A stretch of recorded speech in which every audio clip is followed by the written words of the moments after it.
शाम का समय था। सूरज अपनी अंतिम किरणें नदी के शांत जल पर बिखेर रहा था। हवा में हल्की ठंडक थी। एक छोटे से गांव के किनारे नदी के पास लगे पीपल के पेड़ से एक पुराना लकड़ी का झूला बंधा हुआ था। पेड़ की शाखाएं हौले हौले झूल रही थीं, जैसे किसी अदृश्य आत्मा की सांस चल रही हो। पेड़ के नीचे बैठी थी राधा, करीब 28 वर्ष की औरत, साधारण साड़ी में, बालों में तेल लगाया हुआ, चेहरे पर थकावट लेकिन माँ की ममता से भरा हुआ प्यार। वो नदी के किनारे कपड़े धो रही थी। पास ही उसकी 10 साल की बेटी चंपा झूले पर बैठी हंसते हुए झूल रही थी, अनजान उस सन्नाटे से जो धीरे धीरे चारों ओर उतर रहा था। माँ देखो ना, मैं कितनी ऊंचाई तक झूल रही हूँ। जरा और जोर से धक्का दो ना, मजा आएगा। अरे पगली, इतना ऊंचा मत झूल बेटा, ये झूला पुराना है, लकड़ी भी गल चुकी है। अगर टूट गया ना तो सीधा पानी में गिर जाएगी। अरे माँ, मुझे कुछ नहीं होगा, मैं रोज झूलती हूँ इसमें। आज तक कभी टूटा क्या? बस जरा एक बार जोर से धक्का दो, फिर मैं खुद झूल लूंगी। तेरी बातों में मिठास तो है चंपा, लेकिन जिद भी है। चल ना, अब बस कर, कपड़े धो लूं, फिर साथ घर चलेंगे, देर हो रही है। तुम्हें तो बस कपड़े ही दिखते हैं माँ, कभी मेरी बात भी मान लिया करो। तुमने वादा किया था ना, आज मुझे झूले पर ऊंचा झुलाओगी। अरे वाह, वादा तो याद है, लेकिन पहले ये काम खत्म कर लूं, फिर झूला भी झुलाऊंगी और तेरे बालों में फूल भी लगाऊंगी, ठीक है? चंपा मुंह बनाती है, फिर खुद ही पैर मारकर झूले को तेज करने लगती है। झूला धीरे धीरे ऊपर उठता है। नीचे नदी की सतह पर उसका प्रतिबिंब बनता है। एक हंसती हुई बच्ची आसमान की ओर झूलती हुई, मानो अपने छोटे से सपनों के जगत में खो गई हो। राधा की नजरें 2 पल के लिए उस पर जाती हैं, फिर वो फिर से कपड़ों में व्यस्त हो जाती है। समय जैसे ठहर गया हो, हवा एकाएक ठंडी हो जाती है, पेड़ों की पत्तियां सिहर उठती हैं, पास की झाड़ियों में हल्की सरसराहट होती है, पर राधा ध्यान नहीं देती। चंपा अब और ऊंचा झूल रही थी। झूले की रस्सियां चरमरा रही थीं, जैसे किसी अदृश्य बोझ को सह रही हों। वो हंसते हुए चिल्लाती है, माँ देखो तो, मैं कितनी ऊंचाई पर हूँ। ऐसा लग रहा है जैसे आसमान मुझे छू लेगा। बस कर चंपा, अब नीचे उतर जा बेटा। मैं कह रही हूँ ना, झूला ज्यादा झूलने से टूट सकता है। पर चंपा ने सुना नहीं। वो फिर से जोर से झूली। अचानक हवा का एक अजीब सा झोंका आया। पेड़ की शाखाएं बेकाबू होकर हिलने लगी। झूला एक बार जोर से पीछे गया और फिर लौटते वक्त उसके पीछे कुछ हिलने लगा। 2 काले साए, जैसे किसी के 2 हाथ, जो धीरे धीरे झूले की ओर बढ़ रहे थे। किसी ने कुछ कहा नहीं, बस वो 2 हाथ चंपा की कमर को पकड़ते हैं और अगले ही पल झूला खाली था। चंपा, चंपा बेटा, आवाज क्यों नहीं आ रही तेरी? चंपा, अरे बेटा, कहाँ गई तू? अभी तो यही थी। हे भगवान!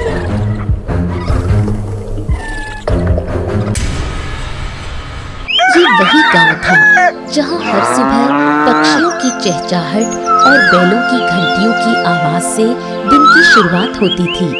छोटे छोटे घरों में मिट्टी की खुशबू बसती थी। नदी किनारे बसा ये इलाका जितना शांत दिखता था, उतना ही गहरा रहस्य अपने भीतर छुपाए बैठा था। यहाँ रहती थी राधा, उसका पति गोपीनाथ और उनकी छोटी सी जान चंपा। तीनों की दुनिया छोटी थी, मगर उसमें प्यार की कोई कमी नहीं थी। राधा चूल्हे पर रोटी सेकते हुए धीमे से मुस्कुराती है और घर की सामान्य बातचीत शुरू होती है। सुनो जी, तुम रोज यही कहते हो कि खेतों में थकान बहुत हो जाती है, लेकिन खाने की थाली में आते आते सारा थकान कहाँ चला जाता है? अरे भाग्यवान, खेत में तो मिट्टी की खुशबू है, लेकिन घर में तुम्हारे हाथ के रोटी की महक है, और वो खुशबू मिट्टी की नहीं, जीवन की है। वाह रे गोपी, आज तो बड़े मीठे बोल बोल रहे हो। कहीं फिर से कोई काम निकलवाने का इरादा तो नहीं? अरे नहीं नहीं नहीं भाई, इस बार सच में दिल से कहा है। क्या है, आज खेत में हल जोतते समय चंपा की हंसी कानों में गूंज रही थी। लगा जैसे हाँ, ये जिंदगी कितनी खूबसूरत है। अब बस यही डर है राधा कि कहीं ये शांति कभी टूट ना जाए। हाँ, ये तो सच है। पिछले कुछ दिनों से रातों को कुछ अजीब सी आवाजें सुनाई देती हैं, जैसे कोई पेड़ के पास खड़ा फुसफुसा रहा हो। अरे भाग्यवान, वो हवा का खेल है भाई। नहीं तो पुराने पीपल के पेड़ की शाखाएं जब हिलती हैं ना, तो वो वैसी आवाज करती हैं जैसे कोई फुसफुसा रहा हो, फुस फुस फुस फुस फुस फुस फुस, ऐसे। और तू भी ना हर बात में डर ढूंढ लेती है। नहीं तो माँ, आज मैं फिर नदी के पास गई थी। वहाँ वो बड़ा वाला पेड़ है ना, उसी पर मैंने देखा किसी ने नया झूला बांधा है। बहुत मजेदार है। अरे बेटा, वो झूला किसने बांधा? अगर झूला है तो दिखाना मुझे, हम कल दोनों कपड़े धोने जाएंगे। राधा की सांसें तेज चलने लगी।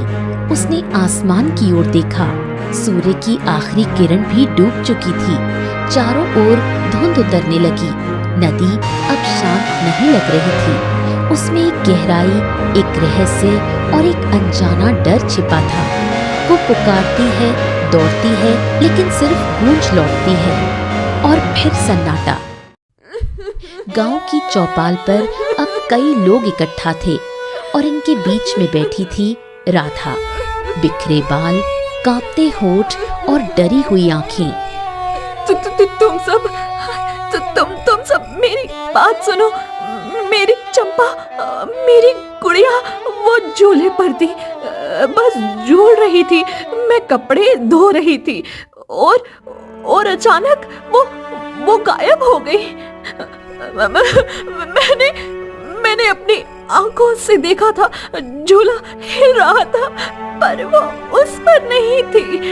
सिर्फ हवा थी वहाँ, सिर्फ सन्नाटा। क्या? अरे क्या कह रही हो राधा? वो कैसे गायब हो सकती है? तूने ठीक से देखा तो था ना? अरे वो कहीं आस पास होगी या शायद कहीं गिर गई होगी। अरे शायद नदी में फिसल गई होगी भाई।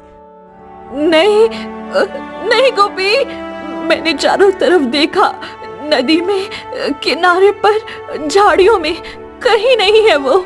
बस वो पेड़ जैसे मुझे घूर रहा था। उसकी शाखाएं अपने आप हिल रही थी, जैसे वो हंस रहा हो। गांव के लोग एक दूसरे को देखने लगे। कुछ की आंखों में डर था, कुछ में शक। बुजुर्ग महिलाएं एक दूसरे के कानों में फुसफुसाने लगी। फिर से वही पेड़, फिर से वही घटना।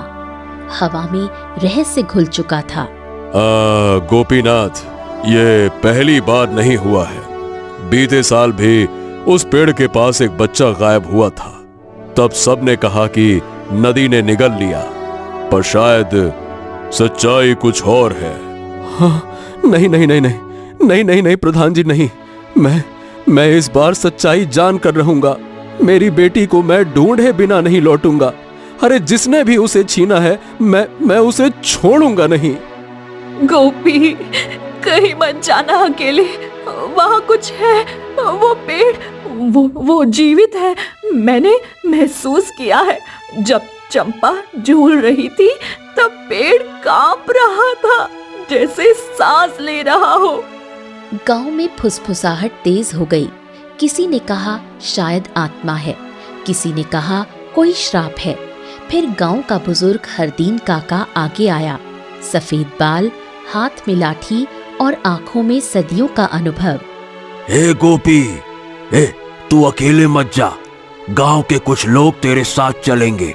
मशालें ले ले, ये रात आसान नहीं है। नदी के उस पार जो होता है वो दिखता कुछ और है और होता कुछ और। कुछ ही देर में गांव वाले हाथों में जलती मशालें लेकर निकल पड़े। अंधेरा गहरा था, पर उनकी आंखों में उम्मीद की लौ जल रही थी। राधा पीछे पीछे चल रही थी, सिसकियों के बीच अपनी बेटी का नाम पुकारती हुई। पगडंडी पर उनके कदमों की आवाज और रात का सन्नाटा, जैसे दोनों में मुकाबला चल रहा हो। वो सब नदी की ओर बढ़ रहे थे। हवा में अब एक अजीब सी गंध थी, गीली मिट्टी में कुछ सड़ा हुआ, जैसे किसी पुराने रहस्य की सांस। अचानक सामने से एक बूढ़ा आदमी रास्ते में आता दिखा। सिर पर सफेद कपड़ा, हाथ में लकड़ी की छड़ी और आंखों में बुझी हुई आग। वो धीरे धीरे उनकी ओर बढ़ा। कौन है वहां? अंधेरे में क्या कर रहे हो बाबा? हमने तुम्हें पहले कभी नहीं देखा इस रास्ते पर। कौन हो? अरे मैं यही रहता हूँ, बरसों से देख रहा हूँ। लोग आते हैं, जाते हैं, कुछ लौटते हैं, कुछ नहीं। तुम जिसको ढूंढ रहे हो वो इस रास्ते पर नहीं मिलेगी। क्या मतलब है तुम्हारा? मेरी बेटी गायब हुई है। बेटी, तुम जानते हो कुछ? देखा है उसे? बोलो। हाँ, तुम्हारी बच्ची नदी के पार उस पद की ओर गई है जहां से कोई वापस नहीं आता। पर अगर सच्ची ममता और सच्चा विश्वास हो तो एक आशा है। वहां एक ताल के उस पार एक साधु महाराज रहते हैं। वही जानते हैं कि उस रहस्य का उत्तर क्या है। उनसे मिले बिना कुछ भी नहीं होगा। जाकर उनसे मिलो। साधु महाराज? कौन है वो? कहाँ मिलेंगे हमें? जंगल के भीतर जाओ, जहाँ पेड़ों के बीच से हवा सीटी बजाती है। वहां वो साधु ध्यान में बैठते हैं। पर सावधान, वहां जाने वाला हर व्यक्ति अपने भीतर का डर लेकर लौटता है।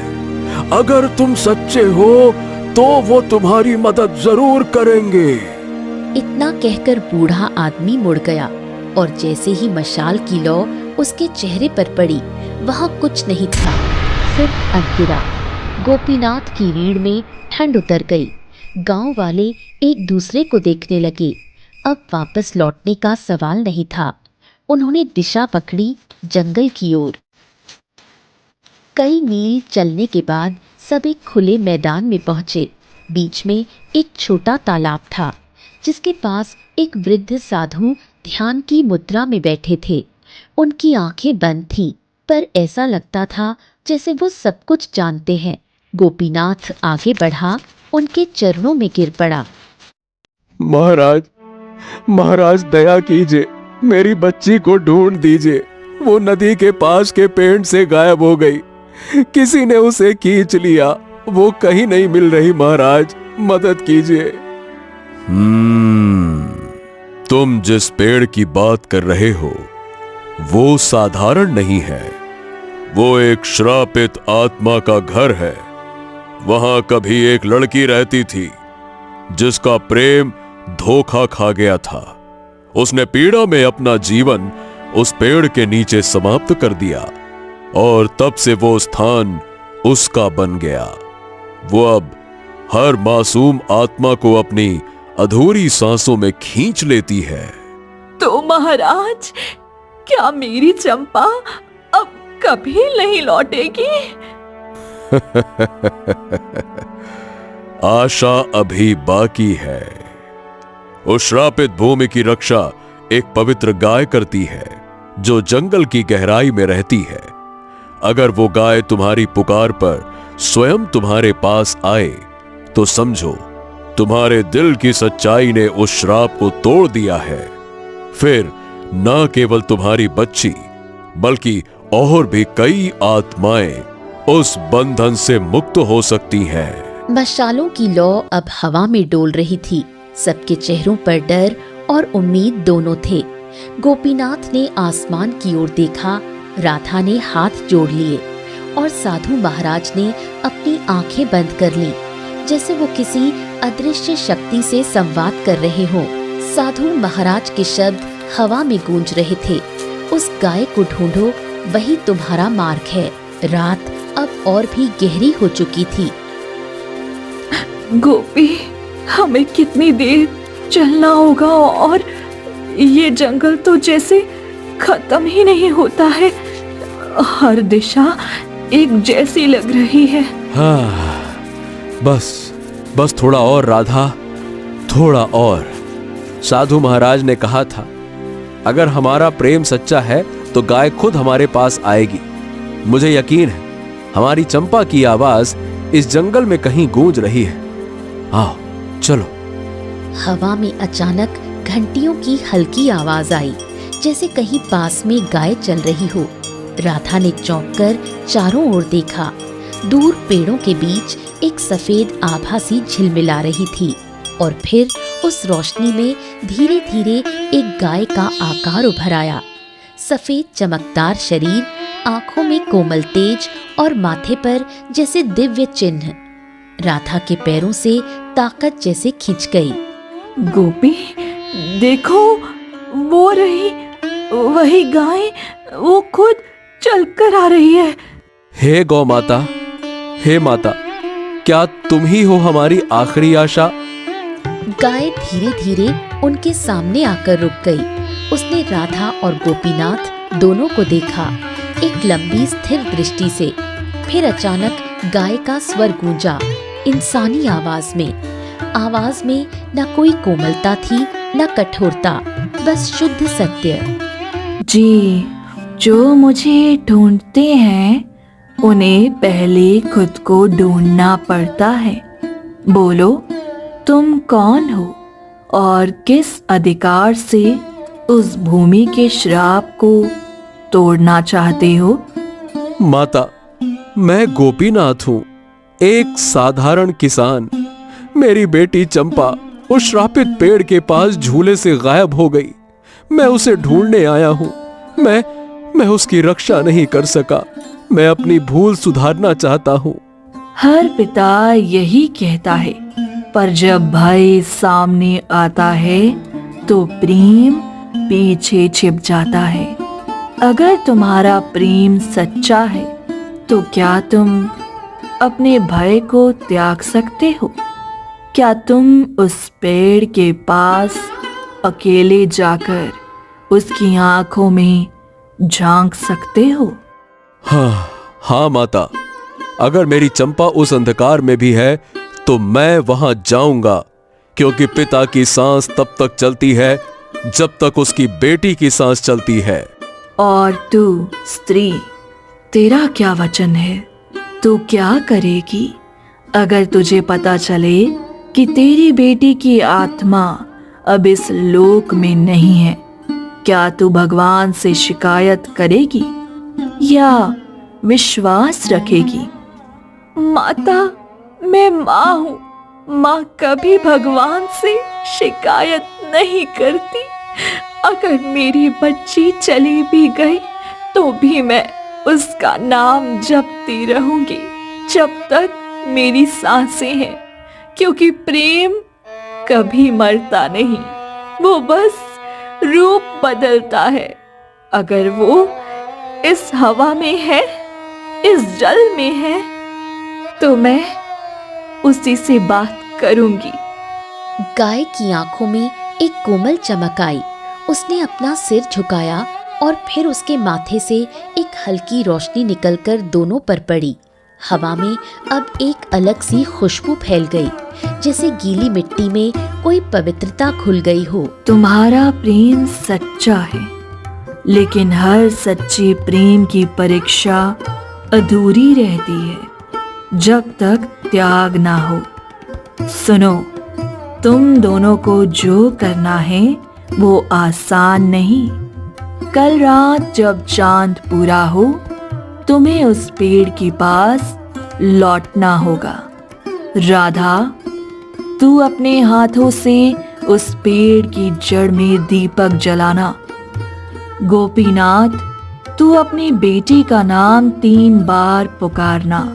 हर पुकार में अपने मन का भय त्यागना। अगर वो दीपक हवा से नहीं बुझा तो समझो श्राप टूट गया।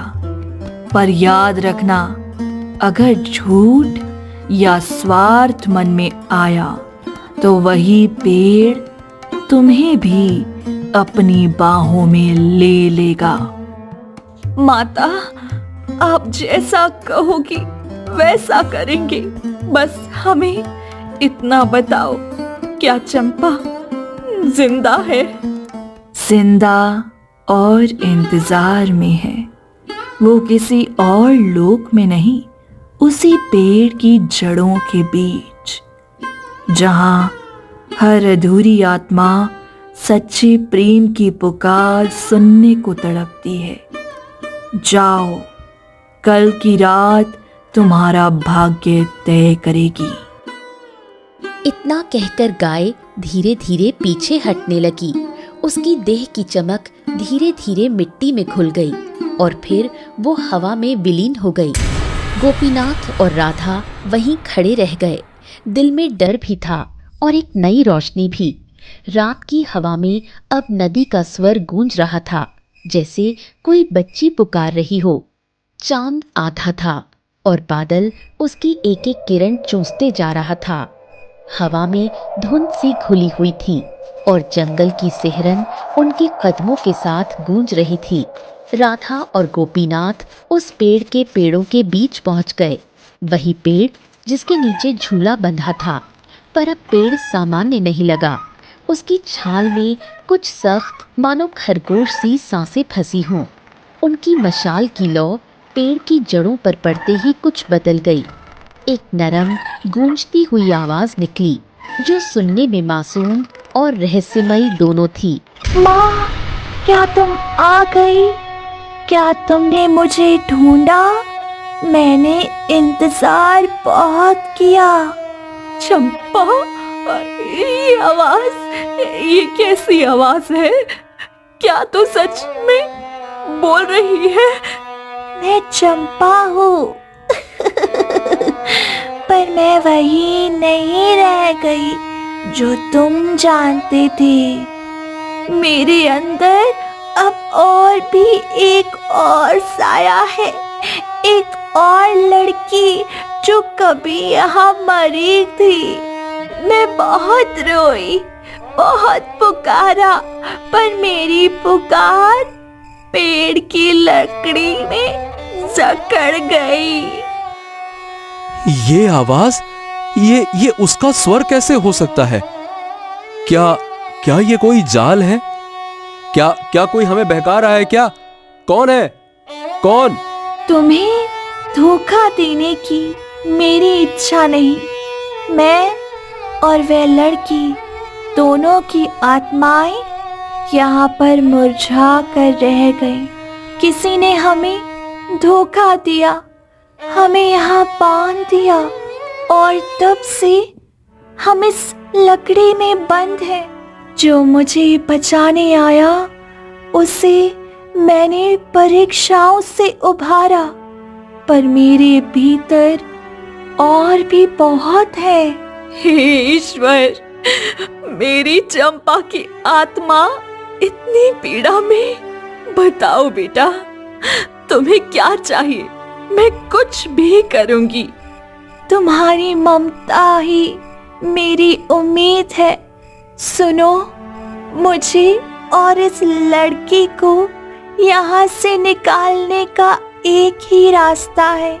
वो साधु महाराज जो तुम्हें बताए थे, उन्होंने कहा था कि एक पवित्र अग्नि से बंधन टूट सकता है। मेरी आत्मा को तब मुक्ति मिलेगी जब मेरा शरीर इस लकड़ी को एक पवित्र अग्नि स्पर्श करे। पर ये अग्नि तिरस्कृत या स्वार्थ से नहीं होनी चाहिए। तुम्हें उसे प्रेम और त्याग की भावना से जलाना होगा, नफरत नहीं, ना बदला। तभी रूहें शांति पाएंगी। मगर पेड़ जलाना? इस पेड़ ने तो हमारे लिए छाया दी थी, झूला भी यही था। क्या हम सचमुच जलाने का आदेश दे सकते हैं? तुम्हें समझना होगा, मैं अब सिर्फ पेड़ नहीं हूँ। मेरे भीतर उन मासूम बच्चों की चीखें, उन अनकहे शब्दों की आग फंसी है। अगर तुम वही पेड़ छोड़ दोगे तो वह चीखें सदियों तक उभरती रहेंगी और औरों को खींचती रहेंगी। यदि तुम मुझे पवित्र भक्ति से लौटा दोगे तो ना केवल मैं, वह दूसरी लड़की भी, दोनों मुक्त होंगे।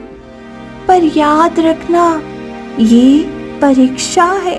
यदि तुम्हारे मन में स्वार्थ, बदला या नफरत की लो होगी, तब वह अग्नि तुम्हारी इच्छा नहीं, तुम्हें जकड़ लेगी। हे परमात्मा, मैं माँ हूँ।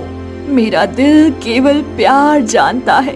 मैं चाहती हूँ कि मेरी चंपा को शांति मिले और उस लड़की को भी। यदि मेरे चाहने से किसी को मुक्ति मिले तो मैं वही कर दूंगी। हाँ, राधा ने सच कहा। मेरा मन भी अब केवल एक ही बात चाहता है, मेरी बच्ची को बचाना। अगर इसके लिए मुझे उस पेड़ का बलिदान देना पड़े तो मैं दे दूंगा। दोनों की आंखों में सच्चाई की रोशनी थी। वो लौटकर गांव की ओर भागे, पर वो अब अलग तरह के लोगों की तरह लौटे थे। उन्होंने गांव वालों को बुलाया। साधु महाराज ने निर्देश दिए कि ये अग्नि क्रिया केवल श्रद्धा और त्याग से होनी चाहिए। किसी ने नफरत की बातें नहीं की, किसी ने बदले की बात नहीं रखी। सबने अपने अपने हाथ जोड़कर व्रत लिया कि ये अग्नि किसी के नाश के लिए नहीं, बल्कि मुक्ति के लिए होगी। रात के समय सभी ने मिलकर एक पवित्र मंत्र पढ़ा, निवेदन किया, आंसू बहाए और फिर राधा ने अपने हाथों से एक दीपक जलाया। गोपीनाथ ने बच्चे का नाम 3 बार पुकारा। हर पुकार में अपने भीतर का भय छोड़ा। दीपक को पेड़ की जड़ों के निकट रखा गया और बिना किसी लज्जा या क्रोध के एक शांत और प्यार से भरी हुई अग्नि दाहक स्पर्श बनी। आग शुद्ध थी। वो ऐसी आग थी जिसे केवल विश्वास जगा सकता था। अब मैं महसूस कर सकती हूँ, मेरी जकड़ी हुई सांसें खुल रही हैं। जो छोटा सा भाग बचा था वह भी निकल रहा है। जैसे जैसे अग्नि ने पेड़ की पुरानी छाल को चूमा, वहां से धीमी धीमी हंसी की आहट निकली, पहले हल्की फिर स्पष्ट, और वो आवाज अब चंपा की आवाज के साथ गूंज उठी। हवा में धनुष सी रोशनी फैली और एक एक कर पेड़ की दरारों से सफेद उजास निकलने लगा, जो धीरे धीरे एक नाजुक सी परछाई बनकर हवा में तैरने लगा। माँ, मैं आ रही हूँ। ठंड नहीं अब, तुमने आकर बुलाया। मम्मी, चंपा, आओ मेरी गोदी में, आओ मेरी जान। ओ भगवान, ये कैसे? पर छवि असल में शारीरिक वापसी जैसी नहीं थी। एक हल्की रोशनी, एक गंध, एक शांति की लहर, जिसने राधा के मन में चंपा की यादों को फिर जीवित कर दिया। अग्नि शांत हो गई और पेड़ की राख में एक अजीब सी शांति समा गई। गांव वाले झुककर बिना बोले श्रद्धा व्यक्त करने लगे। साधु महाराज ने हाथ उठाकर कहा, ये त्याग और प्रेम की आग थी, नफरत की नहीं। राधा और गोपीनाथ ने एक दूसरे को देखा। उनकी आंखों में मिले दर्द और शांति का मिश्रण। देखो, जीवन में जो झूठ और कपट होते हैं वो किसी पेड़ की तरह किसी को बांध लेते हैं, पर जब प्रेम और त्याग की आग से सच्चाई का प्रकाश आता है तो बंधन अपने आप टूट जाते हैं। रात ने धीरे धीरे अपनी चादर ओढ़ ली, पर गांव में अब पहले जैसा सन्नाटा नहीं था। वहाँ एक नई शांति थी, गहरी, निवृत्त और दयालु। राधा ने हथेली से अपनी आंखें पोंछी। रात बीत चुकी थी, पर गांव पर अभी भी पवित्र धुंध की परत पड़ी थी। पेड़ की राख अब ठंडी हो गई थी, पर उसमें एक अजीब सी खुशबू थी, जैसे किसी ने फूल जलाए हों, लकड़ी नहीं। राधा वहीं बैठी थी, गोद में खाली आंचल लिए, पर उसकी आंखों में डर नहीं, सिर्फ शांति। गोपीनाथ चुपचाप उसके पास आकर बैठ गया। दोनों ने राख की ओर देखा।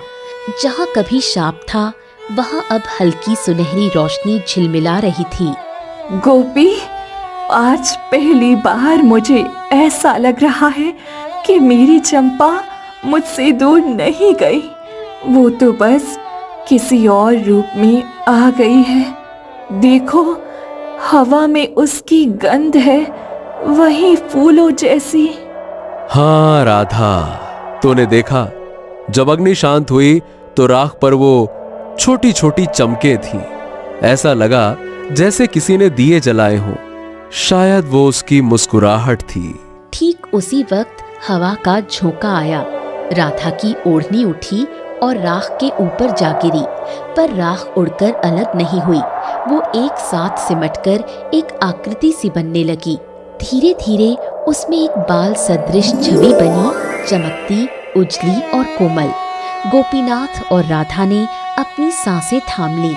वो छवि मुस्कुरा रही थी, वही चेहरा, वही मासूम आंखें, चंपा। माँ, बाबा, मैं डर गई थी उस रात, पर वो लड़की जो पेड़ में कैद थी, उसने मेरा हाथ पकड़ा और कहा, डर मत, तेरी माँ आएगी। माँ, वो सही कहती थी, तुम आई। हाँ बेटा, मैं आई।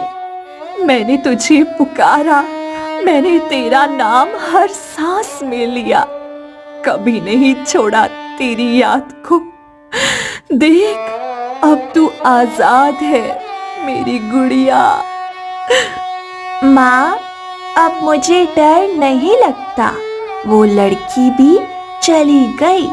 उसने कहा था, जब मेरी माँ मुझे अपने आंचल से पुकारेगी, तब मैं फिर कभी नहीं रोऊंगी।